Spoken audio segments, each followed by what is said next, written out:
All right, so we're continuing our discussion of a Cutrone's response to me.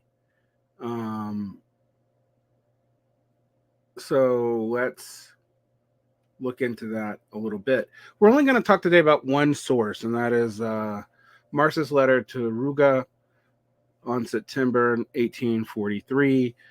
I'm noticing a lot of the text Cutrone is referencing is early Marx. I'm not saying that that has a whole lot of bearing on whether or not it's legitimate. It's just something to note. But let's go into Cutrone's here, and then I'll pull up the text as a whole. So,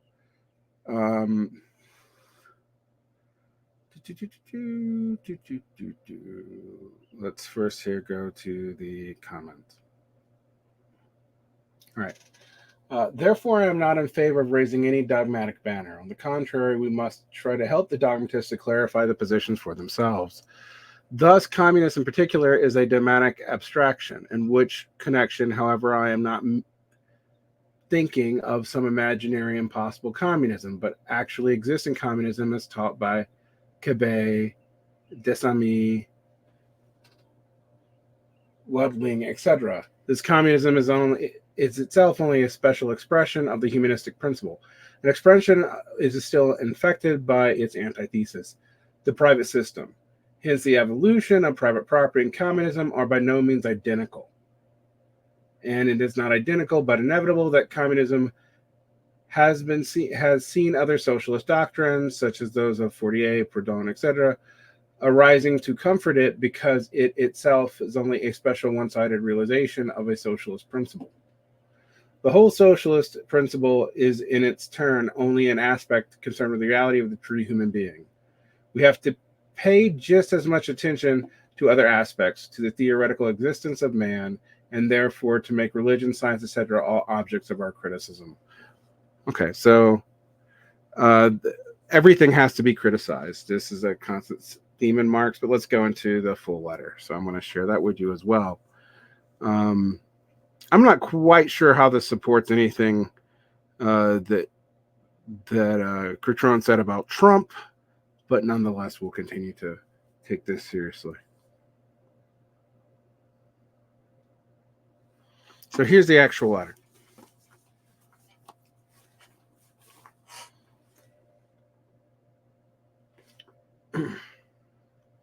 This is written in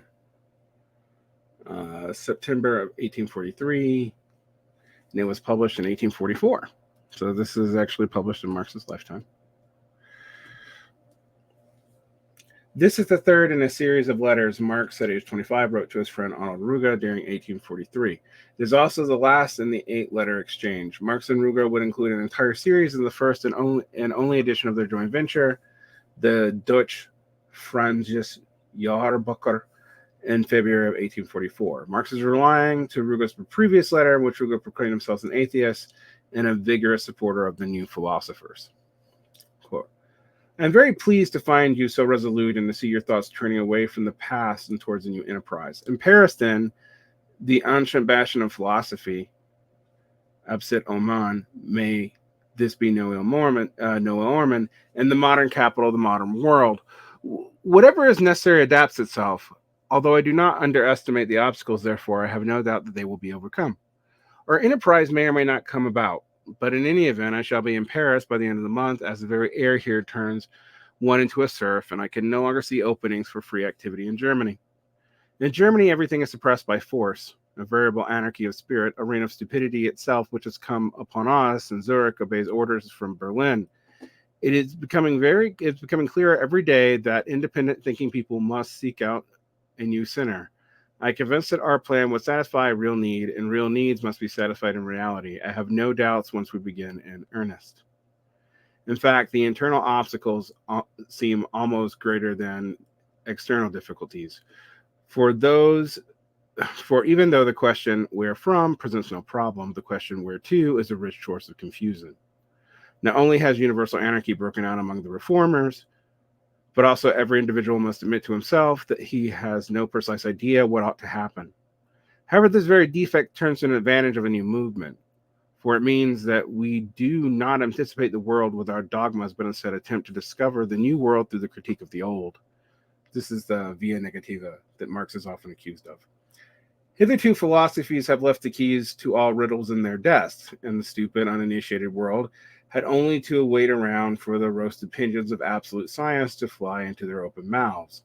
Philosophy has now become secularized, and the most striking proof of this can be seen in the way that philosophical consciousness has joined battle not only outwardly, but also inwardly too.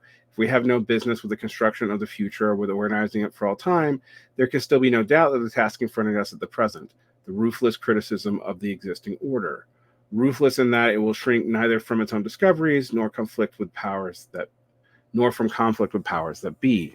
From the nor from conflict and powers that be, interesting. I am therefore not in favor of hoisting a dogmatic banner, quite the reverse. We can try to help dogmatists clarify their ideas. In particular, communism is a dogmatic abstraction, and by communism I do not refer to some imagined possible communism, but to communism as it actually exists in the teachings of Cabet, Desamis, and Wetling, etc. This communism itself is only a particular manifestation of the humanistic principle as affected by its opposite, private property.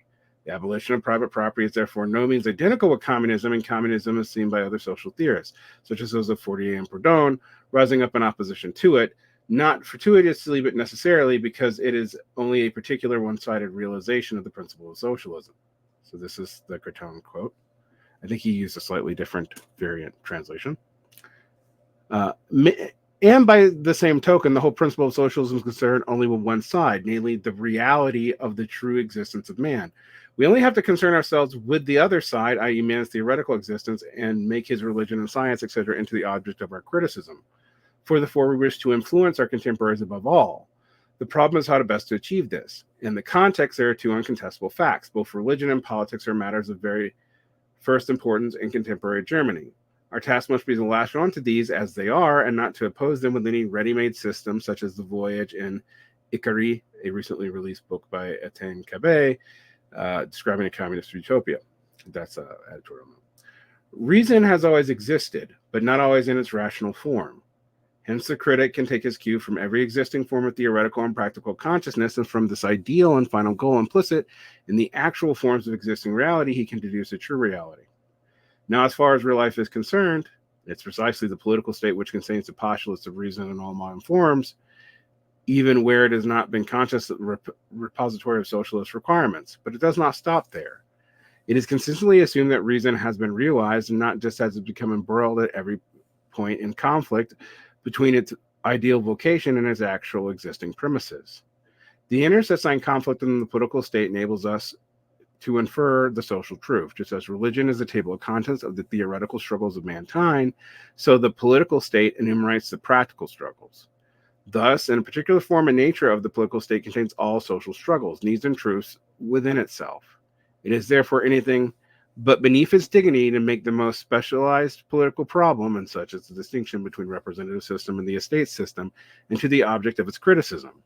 For the problem only expresses itself at the political level, the distinction between the rule of man and the rule of private property. Hence, the critic not only can but must concern himself with these political questions, with the crude socialists finally entering beneath their dignity, but by demonstrating the superiority of the representative system over the estate systems, which will interest a great party in practice. By raising the representative system from its political form to a general one, and by demonstrating the true significance underlying it, he will force this party to transcend itself from its victory, but also its defeat. Nothing prevents us, therefore, from lining our criticism with the criticism of politics, from taking sides in politics, i.e., from entering real struggles and identifying ourselves with them. This does not mean that we shall not confront the world with new doctrine and principles and proclaim, here is the truth, or on your knees before it. It means that we shall develop a world new principles from existing principles of the world. We shall not say, abandon your struggles, they are mere folly, let us provide you with a true campaign slogan. Instead, we shall simply show the world why it is struggling, and consciousness of this is a thing it must require, whether it wishes it or not. The reform of consciousness consists entirely in making the world aware of its own consciousness, and arousing it from the dream of itself, and explaining its own actions to it. Like Feuerbach's critique of religion, our own aim is only to translate the religious and political problems into their self-conscious human form. Our program must be the reform of consciousness not through dogmas, but by analyzing the mystical consciousness obscure to itself, whether it appear in religious or political form, and thus become plain that the world has long since dreamed of something which it only needs to become conscious of for it to possess its reality. It will then become plain that our task is not to draw a sharp metal line between the past and the future, but to complete the thought of the past. Lastly, it will become plain that mankind will not begin any new work, but consciously bring about the completion of its old work. We are therefore in the position to sum up the credo of the journal in a single word: the self-clarification, critical philosophy of struggles and the wishes of the age. This is a task for the world and for us. It can only succeed as a product of united efforts. What is needed above is all confession, nothing more than that. To obtain forgiveness for its sin, mankind must declare them for what they are. So this is basically an announcement that we must make humanity consciousness of its own mission, that this is a scientific process, although what Marx means by science here is a little bit broader than what we mean by it modernly. And that we are not really creating anything new, but bringing old processes to the fore. But this isn't just to say that, I mean, I think what the capitalism is communism and vice versa actually implies that you can reverse this struggle. And I don't think you can reverse it at all. You know, the thing emerges from the past, reacts both from it, from its principles, and against it, both simultaneously. And in doing so, moves on to something new. But again, this is in very early Marxist language, and let's try to parse this a little bit. So here I'm consulting a secondary source, that I'm going to show in the show notes as well.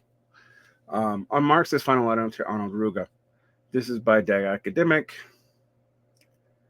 and we can talk a little bit about this. September 1843, Karl Marx was feeling stifled. His editorship of Cologne's Rheinische Zeitung had become an abrupt end following the publication's termination by the Prussian censors. Authorities were cramping down on anti-monarchical, pro-democratic voices, and free political discourse was becoming impossible.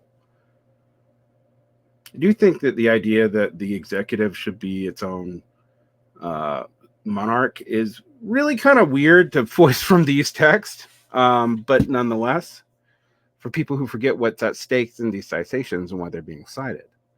Now that Marx was looking at Paris, the city open to liberal exchange of ideas, already there was his friend Arnold Ruge, a young Hegelian who fled to Germany's oppressive conservatism and was known as a figure amongst leftist intellectuals. The letters they exchanged prior to Marx's arrival in Paris would be published the following year in a short-lived journal, the Dutch Francis Jaarbeker. In his final letter to Ruge, Marx argues against the idealistic utopian fantasies that distract from critical engagement with society in its present and perfect form. He criticizes the utopian socialists such as Etienne Cabet, author of The Voyage of Iniquity, a novel describing a fictional communist paradise, for being out of touch with the concerns of the masses. Marx recognizes that working people can take nothing tangible from idealism when everyday material concerns them loom so perilously.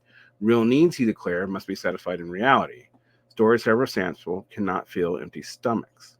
I think there's a little bit more going on there, but that is in there. That's Varn talking. Reflecting the evolving nature of his own thinking, Marx argues for an open-minded pragmatism. I wouldn't call it pragmatism, my friend. Political dogma implies pre-knowledge of a quasi-religious final destination, something which Marx here refutes, and I think refused during most of his career. Wouldn't call it pragmatism, though. For Marx, the lack of a permanent solution to all social ills is not a flaw, but a necessity, for it leads to an adaptability that can only benefit the cause of political change. Like moving through darkness, but by the beam of torchlight, we can only know what lies ahead by continually pressing on. Marx argues that the internal obstacles are greater than the external.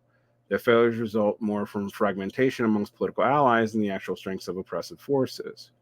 We can waste time squabbling in the mud of competing theories, or we can address the obvious issues that we all agree upon. Since whatever is necessary adopts itself, we can reframe divergences in progressive thought as engines for development, not obstacles.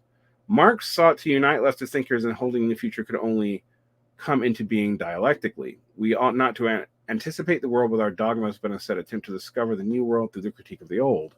Only by overcoming real social problems can we discover the society we deserve. Cannot be imagined into being. For those dissatisfied with the current state of politics, Marx counsels remained alert. It is unuseful to become immersed in political infighting as to withdraw into the mindless disengagement. Neither stance imminently threatens the true wielders of power. While the current system may be far, far removed from the ideal that many seek, it is also necessary to engage with the working channels of the malign system in order to deconstruct its intricacies. In the age of distraction machine, it is too easy to withdraw. To take the stigma to unpick the minutiae of political problems that would not exist in the world of our dreams. Furthermore, our task is not to tell others the truth of their existence, but to promote the exact unerring critically. This is important. I actually do think this is part of Marx's point. Marx writes, nothing prevents us from entering into the real world of struggles and identifying ourselves with them. This does not mean that we shall confront the world with a new doctrine and principles and proclaim, here's the truth on your knees before it. Cough, cough, people. Cough, cough. We shall not say, abandon your struggles, they are mere folly. Let us provide you with the true campaign slogans. Instead, we simply show the world why it is struggling. And in consciousness of this is the thing it must acquire, whether it wishes or not. History shows that meaningful change does not come from above. And that's not what this says, though.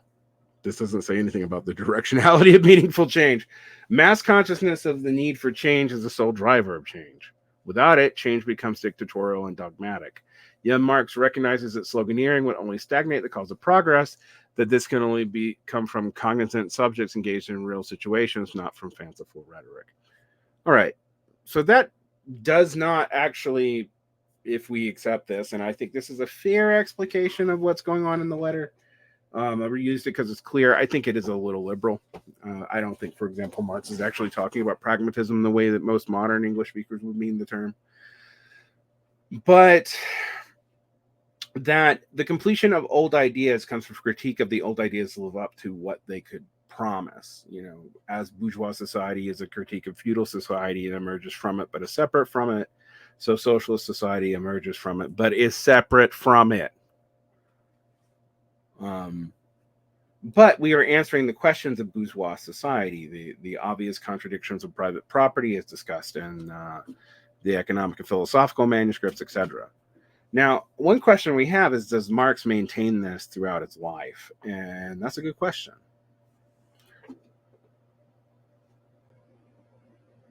My answer to that is complicated in that there is more of a positive program put forward over time. Even the manifesto contains within the beginnings of a positive program, one that Marx would revise and even rejects part of later in the specific program as adopted by the Communist League.